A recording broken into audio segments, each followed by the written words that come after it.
Imagine starting college and being told your bachelor's degree requires 120 credits. 4 years. 8 semesters. Thousands of dollars in tuition. That is the traditional path. But now imagine entering college with more than half of those credits already completed. That changes the entire degree plan. Let's walk through a student example. We'll call this student Maya. Maya knew she wanted a bachelor's degree, but she did not want to spend 4 years paying full tuition if there were other options. Before enrolling, she researched colleges. She compared transfer policies. She checked which schools accepted alternative credit. And most importantly, she chose her college before randomly taking courses. That one decision shaped everything that came next. Maya downloaded the degree requirements for her intended program. The bachelor's degree required 120 credits.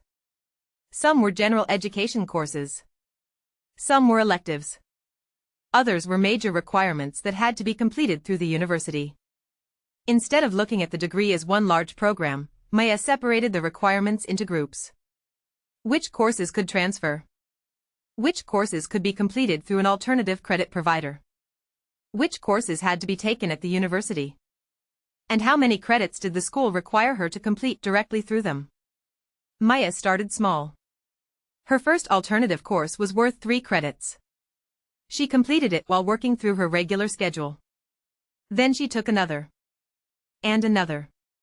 She did not try to finish 20 courses at once.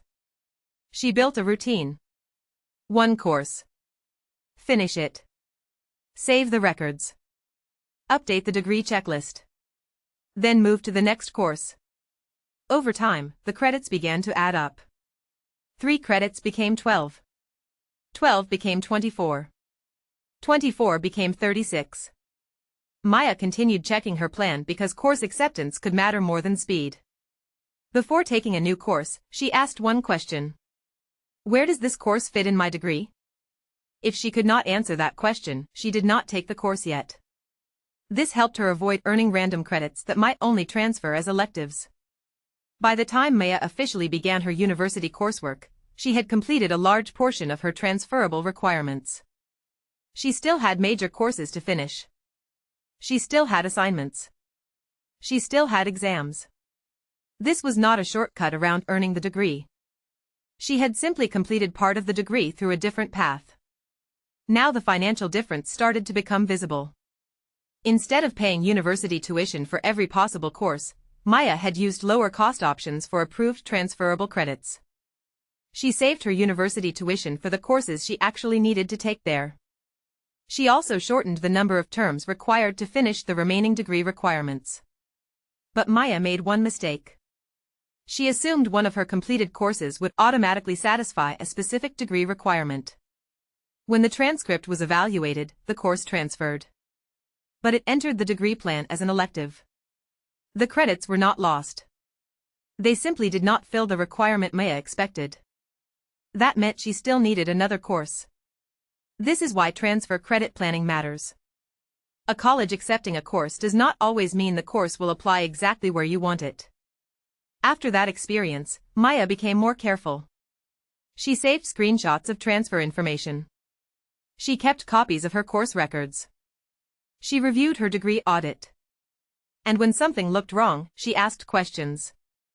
Eventually, Maya reached approximately 60 completed credits.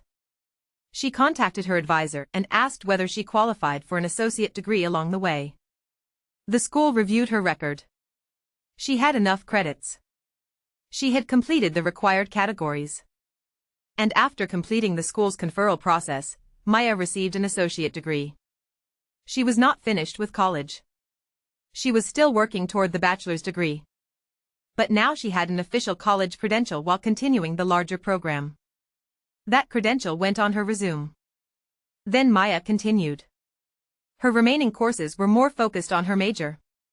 Because many of the general education and elective requirements were already complete, her schedule looked different from the traditional 4-year path. She was not taking random classes just to fill semesters. She was completing the remaining requirements on her degree map. When Maya finally reached 120 applicable credits and completed the university's graduation requirements, her bachelor's degree was conferred. The final diploma did not say which courses were completed first. It did not say Maya used a faster credit strategy. It showed the degree awarded by her university. Maya's story is an example. Your college, degree program, transfer limits, residency requirements, and financial aid situation may be different. But the planning method can still be used. Choose the destination. Read the transfer policy. Map the degree. Start with one course. Track every credit. Check how each course applies. Use lower cost options where the school permits them. And complete the required university courses. The biggest difference between Maya's plan and the traditional approach was not intelligence. It was not luck. It was planning before paying. She understood that 120 credits did not automatically mean 120 credits purchased at the same price from the same place. She treated the degree like a plan. Every course had a purpose. Every credit had a destination. And every completed requirement moved her closer to graduation. Your numbers may look different. You might transfer 15 credits, 30 credits, 60 credits, or more, depending on your school and program. The goal is not to copy Maya's exact credit total. The goal is to understand the strategy. Do not begin by asking how fast you can finish college. Begin by asking what your degree actually requires. Then build the fastest responsible plan around those requirements. Thank you for listening to Small Books. Continue to Chapter 20, Study.com vs. Sophia.